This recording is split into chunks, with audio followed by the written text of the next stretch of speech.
Jay does his thing all the time, and what I'll say is this, man. He's got to show out now. He's got his contract. He's out there in Arizona. I mean, yes, he does have familiarity with there because you know the Cardinals coach was our defensive coordinator a few years ago, but he's got to do it on his own now. He doesn't have that that that that defensive line to bring over there with him.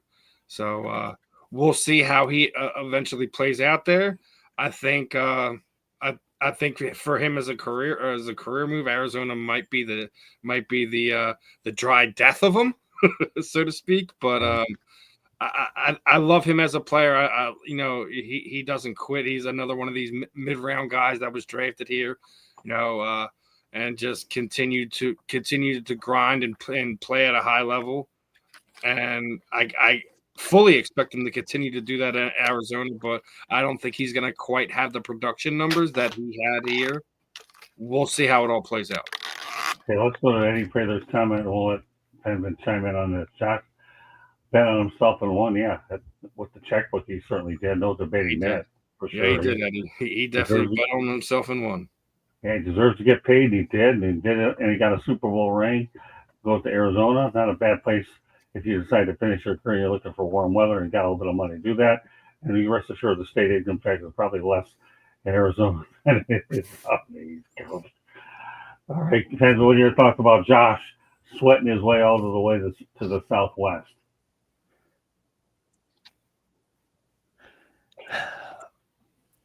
I give him credit. He wanted to do it. There was 3, now there's 4. So I'm glad to be on the show late, but better late than never. So I'm glad that Josh went out west. So, and Steven, nice to meet you. By the way, it's the first time that actually we collaborate. So that's good. We're trying to bring people in and out of here. We have Jennifer. I plan to bring you on a little bit later. Try to break it up a little, get a lot of different voices, and now you get to meet Steven, who's on here every single week, putting up with me anyhow. Penman has to put up with me on Wednesday, and he goes to the country club on Thursday night. Pen's he's a guy you really got to get to know anyways. This guy's a character he's a character definitely on Twitter, and he's good people. I've known this guy, Steven, for a couple of years. He's all good. So don't worry. Like I said, I'm trying to keep the screen even in quarters, Penman. That's why you're in here. Jen started, you're going to finish. Fair enough? All right, Candy, some thoughts on that move. So Sweat cashed out on the open market. After following an impressive 2024 campaign with the Eagles, he capped it by 2.5 sacks performance during the team's Super Bowl win. He's now totaled 6 or more sacks in 5 consecutive seasons and will provide a much-needed boost to Arizona's defensive front. The 8 sacks that Sweat notched during the 2024 regular season would have led the Cardinals' defense. Xavier Collins finished number 1 with just 5 sacks. So he's already going to move to the top of the food chain over there.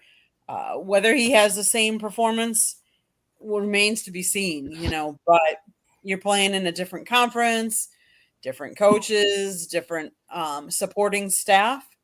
But good for him to go out there and get, a new contract, new team, and a sweet new deal. Well, that division's there for the taking. Think about it. I don't know how good San Francisco could be. The Rams could be pretty good. And Seattle, I'm not sure what they have there.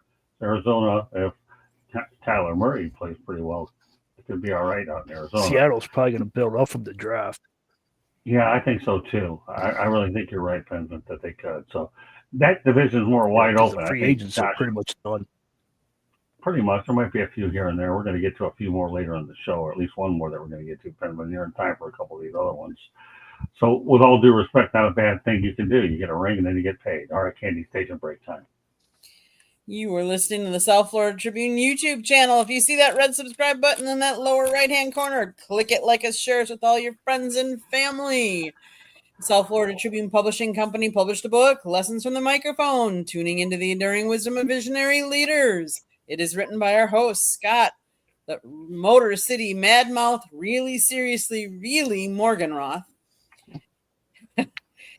It is available on Amazon, Barnes & Noble, Kindle, and Apple Books. There's also a link on our website, www.southfloridatribune.com, where there is a link to our merchandise store as well as a plethora of great content.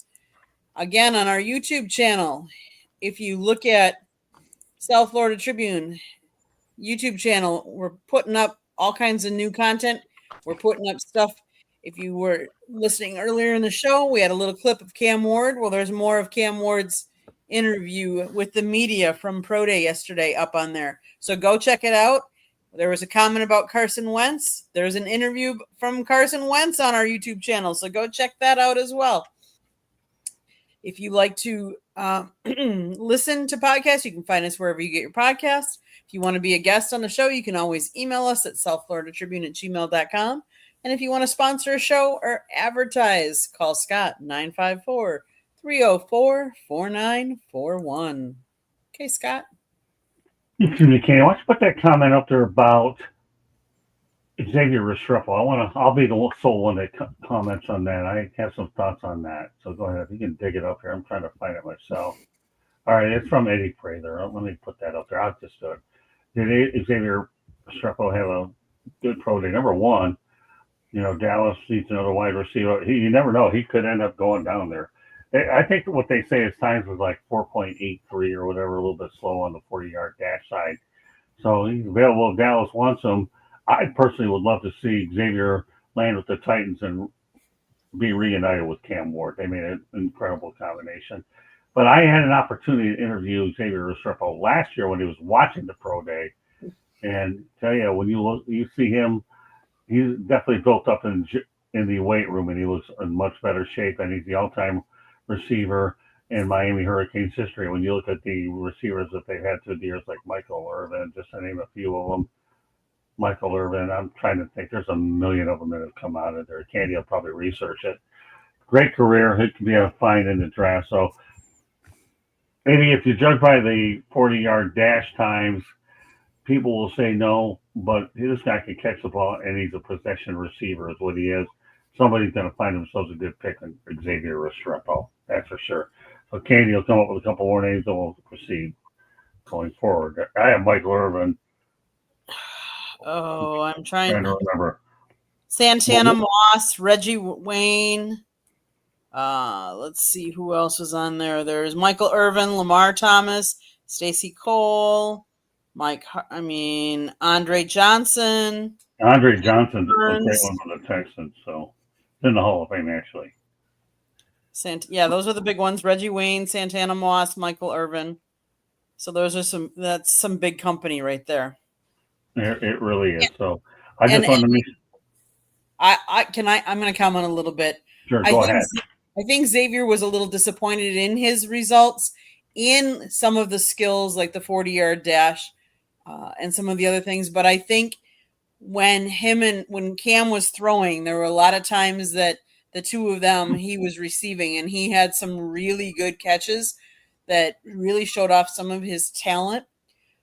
I also know that the last play of Pro Day, what was it? It was a pass from Xavier to Cam Ward, going the opposite way. Instead of Cam throwing to Xavier, Xavier threw it to Cam. So they were having a little fun. But I think he was disappointed in his times. But I think overall, if you watched the films and if the scouts were watching the whole body of work, he did well. So that would be my 2 cents. All right, so let's continue the Philadelphia theme. Milton Williams, defensive lineman, goes from the Eagles to the Patriots, worth $104 million. What are your thoughts about that one, Steven? Another one cashed in the Super Bowl, cashed in the bag. Again, another one of these guys who switched management mid playoff run. Going to a place like New England, he's got some lineage there with what they've done over the past 20 years or so. But it's a whole new regime. It's a whole new offense, whole new defense, etc. You're going to have to see how everything winds up playing out for him. And it's not. I'm not taking anything away from him. But again, as I was just saying with Josh Sweat, when you're playing behind guys like Jordan Davis and Jalen Carter, you're gonna get good percentage numbers. It's just gonna happen. the thing I guess you're going to have to see is if Milton Williams can play that 30, 40 snaps a game. That you haven't really seen him be the one or two defensive tackle. You've seen him be the third defensive tackle pretty much for the last 3 years. That's been Milton Williams' spot. So we'll see about if that transfers over. I still think he's one of the better guys out there. I think both Amaro Mojo and Milton Williams were nipping on Chris Jones's pressure percentage per snap thing. That one of the things that they track now. That he's up there, so I think that he's going to be productive there. We just have to see if it's something he can do. If he can be that number one defensive tackle, if he can be a 3-down defensive tackle. It's very rare that you see defensive tackles staying on the field that long. So we'll see. I'm not sitting there saying he can't. Listen, every time he was on the field, it was he was making havoc. So we'll see what it is up there in New England, but happy for him as he gets that he got paid. We'll see. He's got that $100 million contract if he's actually worth it. All right, let's go back to the chat room. Jay makes an incredible point. Cup was at 4.62 2017. Just thought I'd mention that since he recently signed, actually with the Seattle Seahawks going back to home state. Say what you want about the 40-yard dash. I understand it's good to have better times. But I don't think that's the means to all ends. As long as you got good hands, you can catch the football, and they can put you in the slot in order to go out there and hide your speed. As long as you can go ahead and catch the football with as few drops as possible. So I'm not making a big deal over the 40. But yeah, that's a good point about Cooper Kupp. I'm going to leave the Milton Williams with a standalone topic for Steven. And the reason why I'm going to do that, because that's his neck of the woods, and I want to make sure that he has sole comment on that. Sometimes I like to do this with Steven, because that when you're in a certain neck of the woods, he knows this a lot better, and then I can move on and keep the show going and leave it more open for more dialogue in the chat room. That said, the New Orleans Saints are signing veteran wide receiver Brandin Cooks, who will sign a 2-year contract worth approximately $13 million. NFL insider Josina Anderson reports he's going to help out Derek Carr and Kellen Moore, the new coach. So, all right, Candy, what are your thoughts about the brand man, Brandin Cooks, signing there? And also a special shout out to my nephew, Brandon Morganroth, who has a birthday today. Happy birthday, Brandon. I don't know whether you're listening to the show or not, but I certainly put them on the Brandon theme. I will mention you as well. But Brandin Cooks, Candy, to the New Orleans Saints, a nice little reunion. He did well there before. This is what I said earlier tonight, Scott, when we were talking pre-production. It's going to be very interesting to see some of these teams with all the movement they've had with the different quarterbacks, the different wide receivers, which ones gel, which teams play as teams, because let's face it, some don't work out very well and some do. He's going to add speed and experience to the core, which is led by Chris Olave and also includes Rashid Shaheed. In 10 regular season games with the Cowboys, he recorded 26 catches for 256 yards and 3 touchdowns on 54 targets. Let's hope hoping he bounces back, because that's not, I don't think, real indicative of who and what he can do. So it'll be interesting to see how this year plays out for him. Okay, Ted, what are your thoughts about the brand man landing back in the Big Easy? Well, he did decent in the Cowboys with Dak Prescott. Now we'll just see how he does with back to New Orleans. He did well, like Candy said, back when he was back there. He put up numbers. He made the Pro Bowl, which Pro Bowl doesn't mean anything, but it does something to your resume. We'll see how they do in that. So we'll see what happens with his numbers, see if he gets a lot of touches and see what's going on. I just like to know what Kellen Moore is doing with that offense. See if, don't take this offensive, Steven, but we'll see how, if he gets the the offense the way that he ran with the Eagles. See what happens there with the Saints. No offense taken whatsoever. I mean, I still think Kellen Moore was just he was a cog into the overall scheme of what Philly was doing. You know, he already had great pieces around him to kind of work with. I still felt a lot of times, I think a lot of defensive coordinators and things of that nature kind of already felt that they were predictable in their scheme. So it's going to be, again, like what you were saying, I think it's going to be interesting to see how Brandin plays out. You know, he was stuck in hell last year in Dallas, and you know, you want to, you know, I know everyone wants to talk up Dak Prescott. Like, dude, he's done nothing when it matters. You know, Dak is the ultimate regular season killer, and he turns into a puppy as soon as playoff time comes around. So I mean, I don't think that Brandin Cooks is washed. I don't think that, you know, he's a perennial, 2 or 3 receiver at this point in time.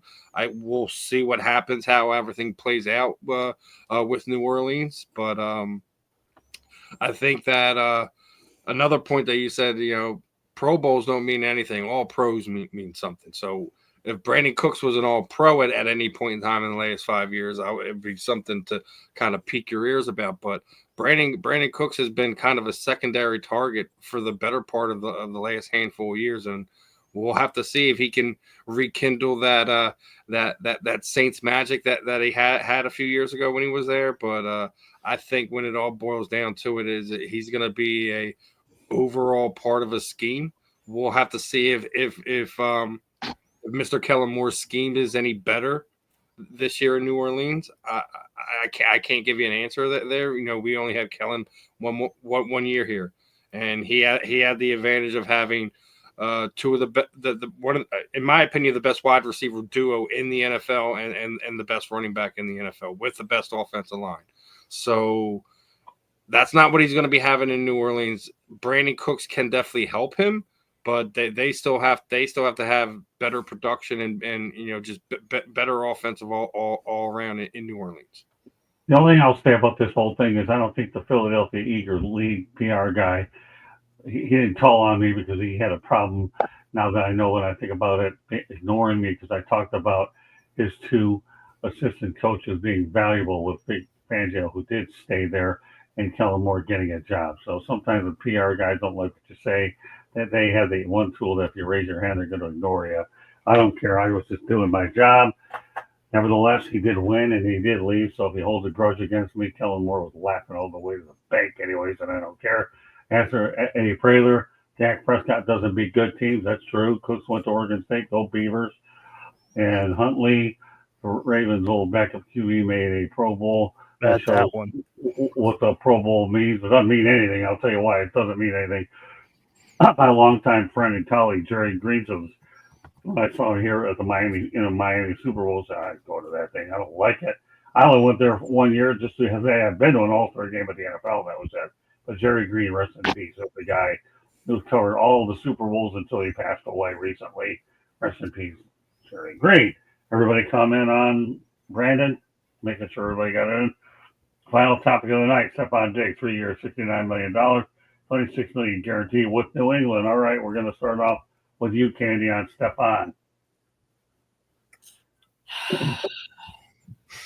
So it'll be interesting to see how he rebounds. Let's face it, he only played 8 games last year in Houston before suffering a season-ending ACL tear.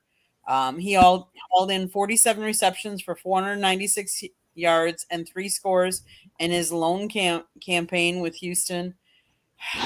He is on track, they say, to complete injury rehab and suit up for week 1. He's 31 years old. He recorded 6 consecutive 1,000-yard seasons before his injury, including a league best 1,535 yards in 2020. Now, will he be able to have that kind of success with the Patriots? I don't think so. Steven said no.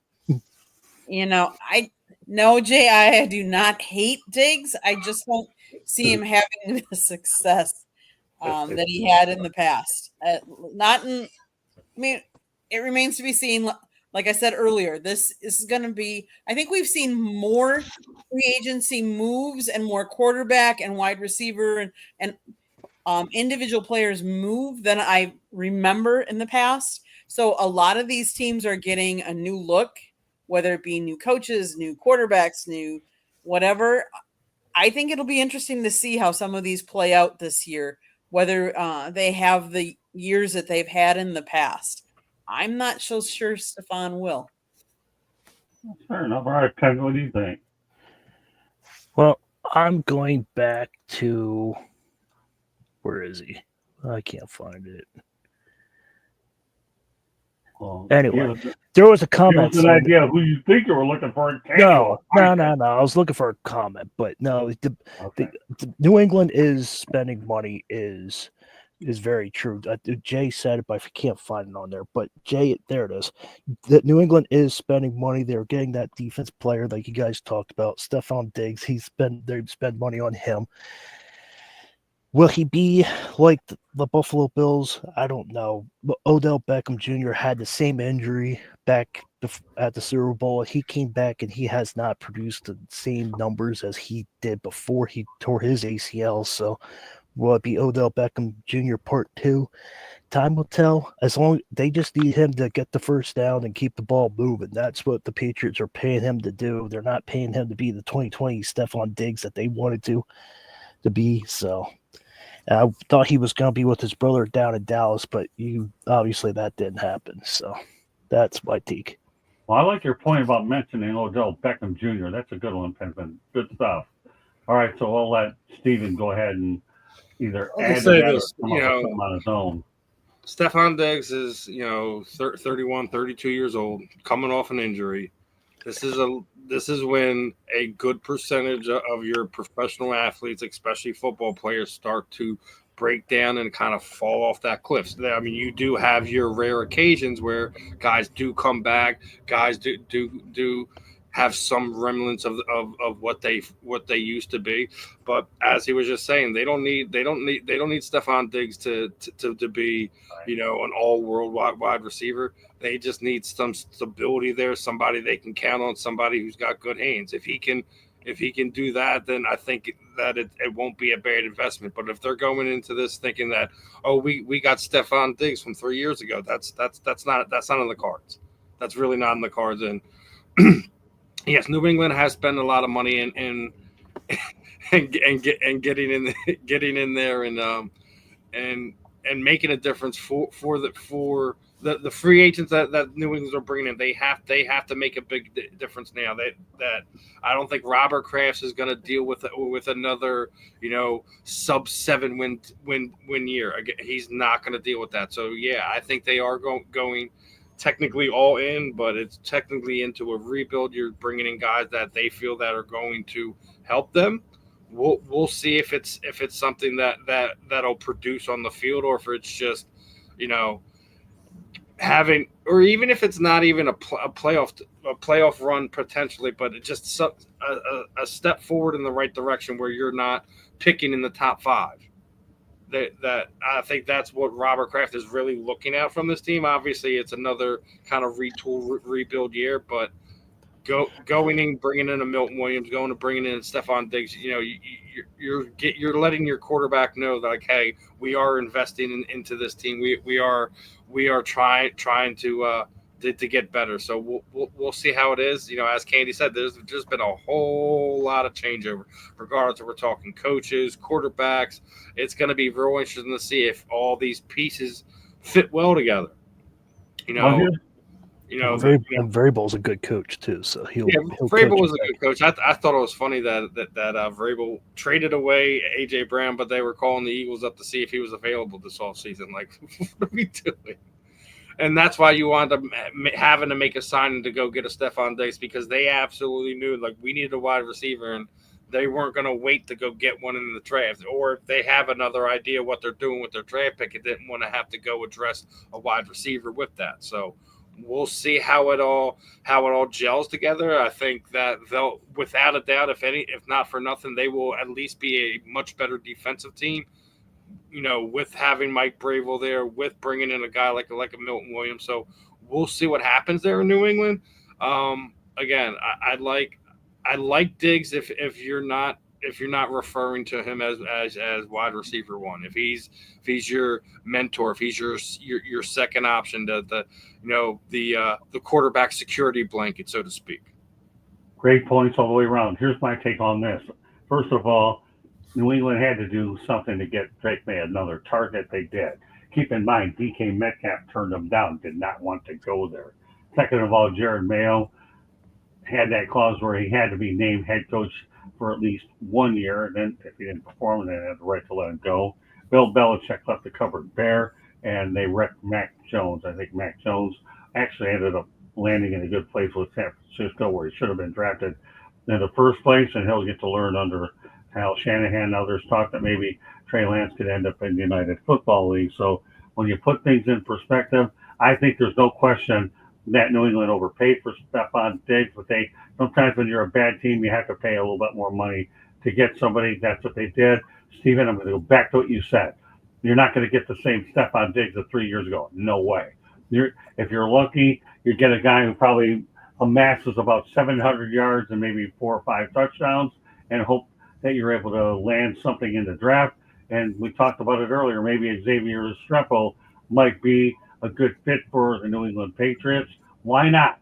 Because this guy is a hidden gem. I hope somebody does pick him up, albeit I'm still hoping the Titans get him to be reunited with Cam Ward. But New England should be looking at him. Don't get rattled about that 40-yard dash total. But as far as Stephon Diggs, why not? I think is it a high risk, high reward move? No.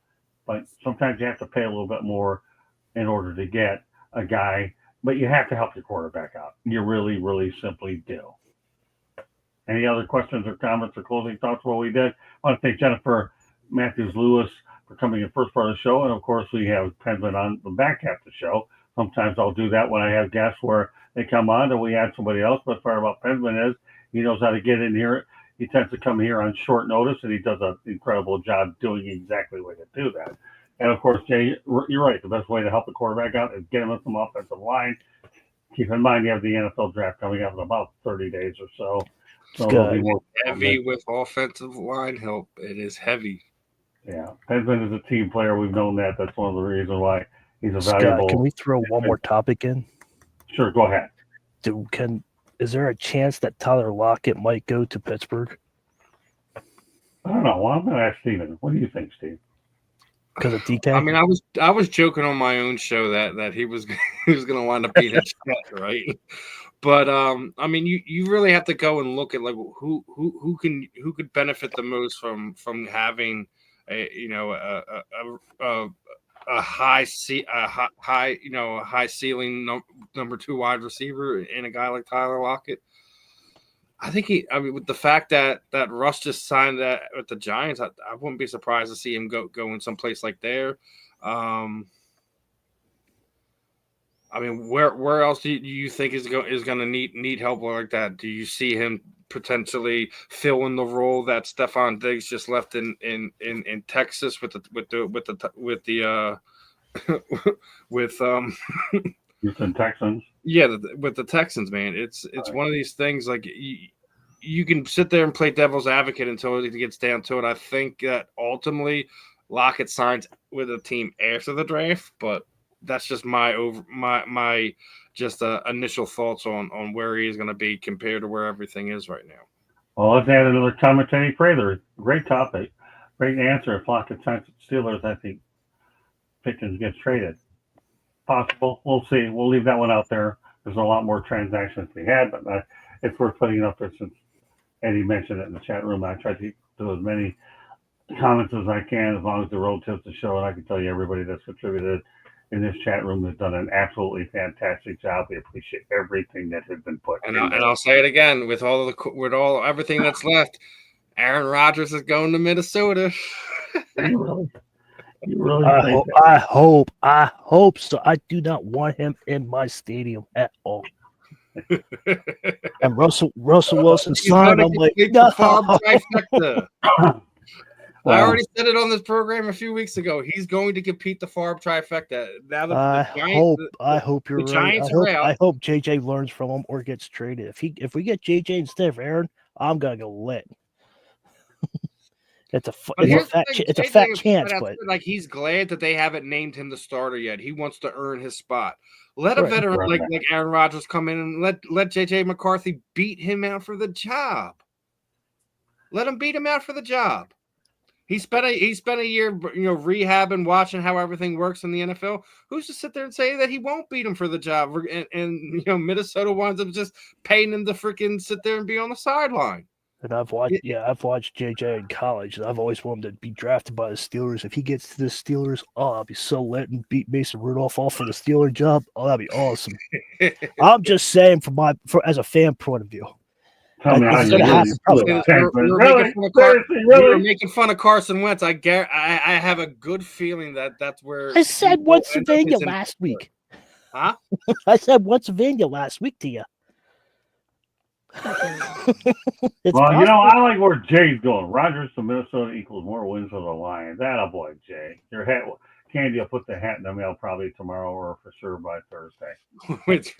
That way, if he ever comes on here as a guest, but that also means that Rodgers still has to beat JJ for that job.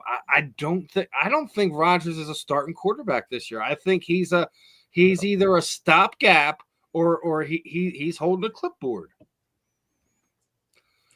I don't know. To be continued. The best part about you, Steven, is you come on every Tuesday night. So. Yes, sir. It's Scott and Steven and everybody else. Candy's been coming out a lot lately. Then again, when it talks about the Dallas trying to do? What's that, Penman? What's Dallas trying to do to get it back up? Yeah, we don't know. They lost Cooper Rush lately. I have no clue what they're looking to do. So we'll leave that out there, Penman. We come up with that. You can participate in the chat room unless I pull you in off the streets on short notice. We bring Candy on a lot. I'll tell you what, you talk about a woman with a lot of great football IQ. Candy is it.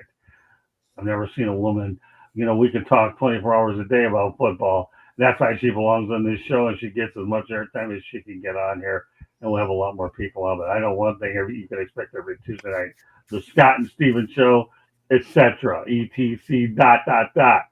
Hashtag that one, Steven. Fair enough, my brothers. You and I and anybody else that wants to join the party. All right, with that said, this is time to complete this edition of Inside the Picks. And I want to thank Jennifer Matthews-Lewis for coming in early and Penman for closing it out. And Candy smiling. Look at all that smile all the way to Wisconsin. Look at that. Take a picture of that, supposedly. All right, there you go. She knows how to get in her head. She's never going to put it up there, so nobody will go out there and steal it. So at least she knows it. You know, well, those are called company secrets. So, Katie, give another station break, and we'll let everybody know how they get home. So, great show tonight. I'm happy to have the 5 people that were willing to participate tonight. We'll have more good ideas next week. Go ahead, Candy. Take over. So, I'm going to do a quick station break, but before I do, I know this is not football related, but you guys all know that I'm Wisconsin through and through. I want to say congratulations to the Wisconsin women's hockey team, national champions again. But I also want to send prayers out to Milwaukee Bucks guard Damian Lillard. He has been diagnosed with a deep vein thrombosis. Basically, he has a blood clot in his right calf, and he is out indefinitely right now. So I know that's not football related, but it is sports related. Very right now. Prayers go out to him. Blood clots are not something you mess with. So with that being said, South Florida Tribune Publishing Company published a book, Lessons from the Microphone, Tuning into the Enduring Wisdom of Visionary Leaders. It is written by our host, Scott, the Motor City Madmouth Morganroth. Really, seriously, really, yes, really. He wrote a book. It talks about his 40 plus years in the media business and how it has changed. Old school media versus new school media. There's even a couple of pictures of Scott, young Scott and Tommy Lasorda. I mean, baseball starts this week. Opening day is later this week. He's got a young picture of him and Tommy Lasorda. He's got a picture of him and young Muhammad Ali. Go get the book to find out. Amazon, Barnes & Noble, Kindle, Google, and Apple Books. There's also a link on our website, www.southfloridatribune.com, where there is a link to our merchandise store as well as a plethora of great content and some pictures. And yes, J.I., there's some pictures of Aaron Rodgers, but not the Aaron Rodgers picture that you're talking about. But you like to listen. But Jay, I love having you back. I was just telling Scott I miss you in the chat room, so I'm glad you're out there tonight. I do want to say, if you listen to podcasts, you can find us wherever you get your podcasts. If you want to advertise or sponsor a show, you can call Scott 954-304-4941. If you want to be a guest, you can always email us at southfloridatribune@gmail.com. Great stuff, Jay. Great stuff. Eddie Prather, and great stuff for everybody else that participated. Bo was able to get in here. Forgot to send him the link, but that's okay. Bo will send you the show. He always does an incredible job being on here. Bo had another conflict, but he's one of the most dependable people that we have on here as well. So we appreciate everybody that comes on. But Bo, I love having him on with Steven for sure. But you know what? What we had tonight was fantastic. I always like bringing in different people. Pennsylvania, you did an awesome job tonight. Jennifer, as always, does real well. So with that said, Pennsylvania, everyone know how to get a hold of you. I'm going to piggyback on Candy, what she said, but I'm going to talk about NCAA tournament real quick. Juju Watkins got hurt last night. She is out for the rest of the tournament, and we'll see what USC does in the going forward, but it looks like UConn's got a free sail to the championship, so we'll see what happens. But I just want to say that Juju is hurt for the rest of the year. But with that, you can find me on Pensman Sports on YouTube, and you can find me on X on Pensman Sports also. And that bothered me. I was looking forward to seeing her in Tampa for sure, but obviously I figured you would. Yeah, that's why I'm glad you brought it up. All right, go ahead, Steven. Well, as always, my friends, appreciate you having me on, letting me BS with you, and just talking some football in general.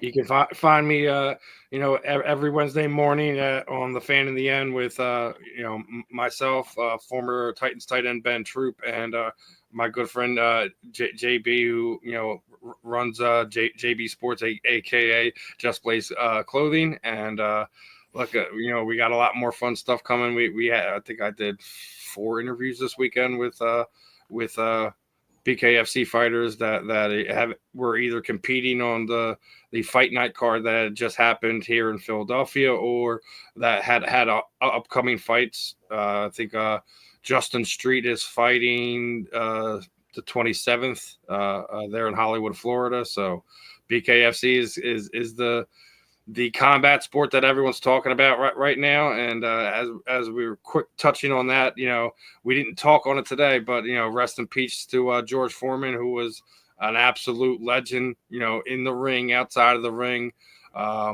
is an inspiration to us all. I mean, the fact that he left boxing for as long as he did, and almost 20 years to the fact when he lost to Ali, comes back and defeats Michael Moore for a title, just shows to everybody, like, it's never too late to chase your dreams and do your things. I just think that got to give George his love tonight. But as far as anything else, you guys will find me on all forms of social media.